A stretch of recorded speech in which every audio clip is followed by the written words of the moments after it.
B. O GH e a prolactina, eles agem em receptores de membrana tipo citosina e a via intracelular JAK-STAT é inibida pelas proteínas SOX.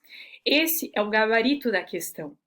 Mas esse é o tipo de frase que o pessoal olha e fala, ai, meu Deus, você tá vendo? Você tá vendo? É por isso que é impossível. Não dá, tá misturando 500 coisas, decoreba, tá vendo? E daí já bate o desespero. Não precisa ficar desesperado. E não precisa ficar tentando decorar, porque agora fica muito fácil de entender e associar. Ai, não, vamos decorar aqui, ó. O GH e a prolactina, eles têm uma via que é a JAK-STAT, ela é inibida pela SOX. Decora aí, GH, prolactina, JAK-STAT, SOX. Agora é fácil de você lembrar e acertar essa questão. Você tem tempo, você não tá no desespero, tá vendo um vídeo tranquilo da questão. Mas e na prova?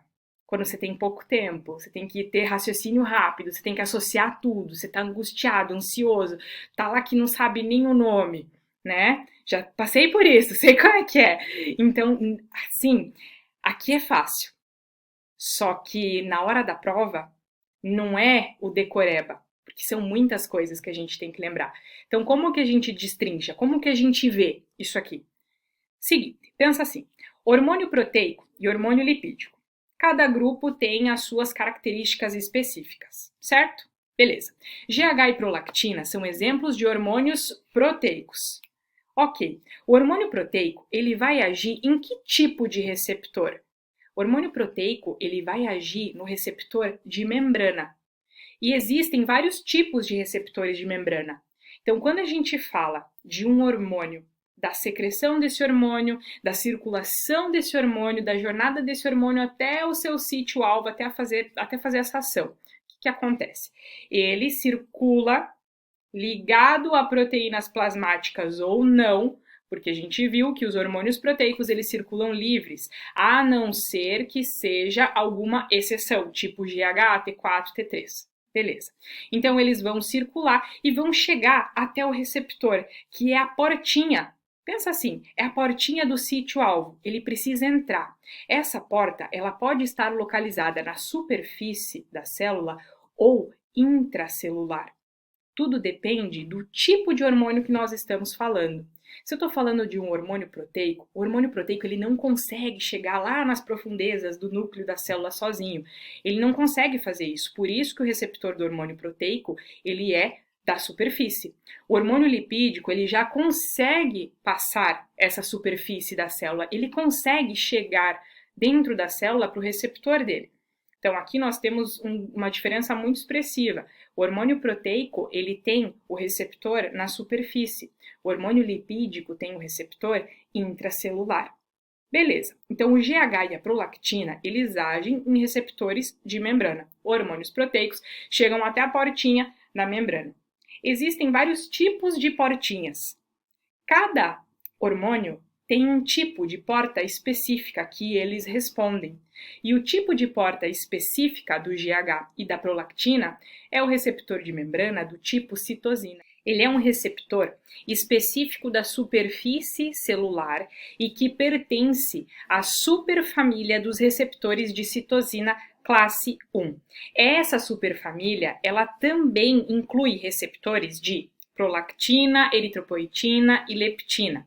Então, é esse o tipo específico da portinha, do GH e da prolactina que nós estamos falando. É o tipo do receptor de membrana. Agora, quando a gente fala de ação hormonal, como que esse hormônio vai de fato agir? Então, ele foi secretado, ele circulou até o sítio de ação e ele chegou até a porta, chegou até o seu receptor. A partir daí, o hormônio ele vai ter que desencadear a ação que ele se propõe a fazer. Nem sempre é só abrir a portinha do receptor e fazer a ação, uma linha direta. Às vezes isso não acontece. Quando o hormônio ele abre a porta, ou seja, ele se conecta com o seu receptor, ele inicia a jornada em direção à ação hormonal. E essa jornada ele tem alguns caminhos que ele pode seguir, algumas vias. Cada via que o hormônio, o tipo de hormônio segue, recebe um nome. Então, a partir do momento que o hormônio se liga ao seu receptor, seja ele de superfície ou seja ele de membrana, ele inicia a sua jornada para a ação hormonal e ele tem que seguir o caminho dele. Ele vai seguir o caminho dele através de uma via. E cada tipo de hormônio tem a sua portinha e tem a sua via. O que acontece com o GH e a prolactina? Qual é a via? Qual é a jornada deles até a ação desses hormônios? O GH e a prolactina, eles têm esse receptor. Assim que esses hormônios se ligam ao receptor, então vão abrir a porta, o que acontece? Acontece o recrutamento de uma proteína acessória. Lembra que eu falei que nem sempre a jornada, a ação do hormônio ela é direta, ela é rápida? Às vezes nós precisamos de alguns coadjuvantes, alguns ajudantes nessas vias. Esse é o caso. Então, a partir do momento da ligação do GH, da prolactina, com o seu receptor, nós temos o recrutamento de proteínas, de uma proteína específica acessória.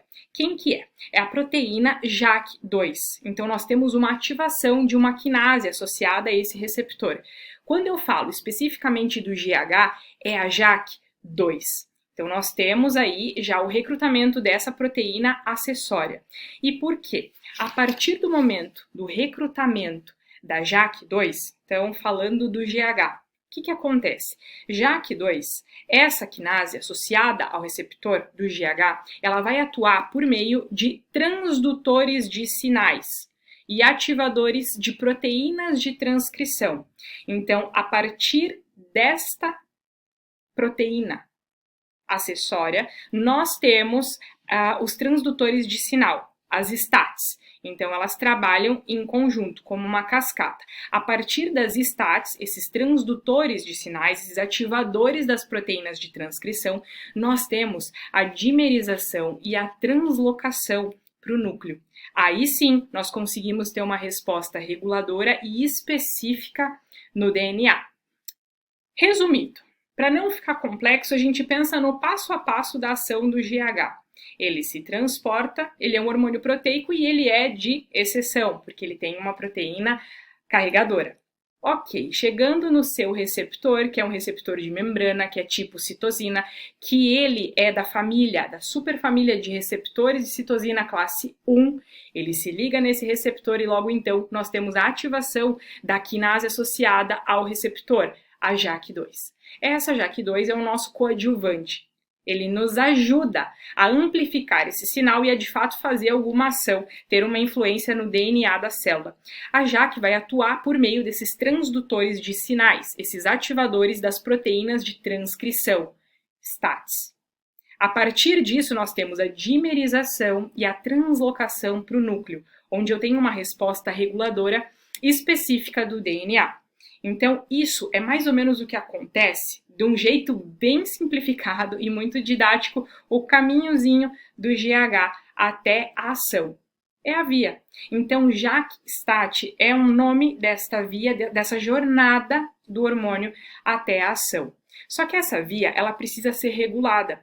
Os hormônios, eles são controlados em vários pontos da sua jornada, porque o nosso metabolismo ele é muito inteligente. Então, ele vai regular para tudo sempre ficar da maneira correta, para não ter ação de mais e nem de menos. E quem é que regula essa via de ação, essa via de sinalização do GH? Quem regula isso são as proteínas SOX. Quem são elas? Supressores da sinalização de citocinas. SOX é quem inibe a via do JAK-STAT, então é o controlador. Assim, a gente percebe como que esse hormônio funciona, como que ele se encaminha até a ação do núcleo. Não é uma parte fácil, mas decorar esse conceito não vai ajudar tanto assim, porque no momento do desespero, quando você está fazendo várias questões, tem pouco tempo, está bem ansioso, você pode trocar tudo isso. Mas por que essas coisas elas são tão importantes? Para entender que existe um passo a passo de ação dos hormônios e que tudo deve ser levado em consideração. O hormônio que a gente pensa em avaliar não é só a quantidade do hormônio, não é algo superficial. A gente tem que entender que existe uma cascata, existe uma maneira como esse hormônio ele age, como ele é recrutado, como ele chega no seu sítio-alvo.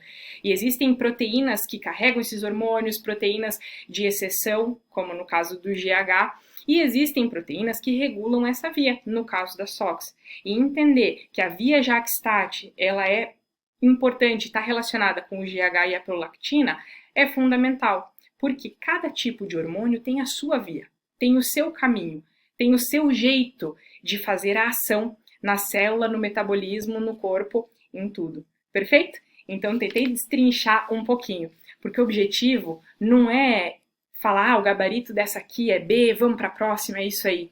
Não, porque assim a gente não está de fato estudando.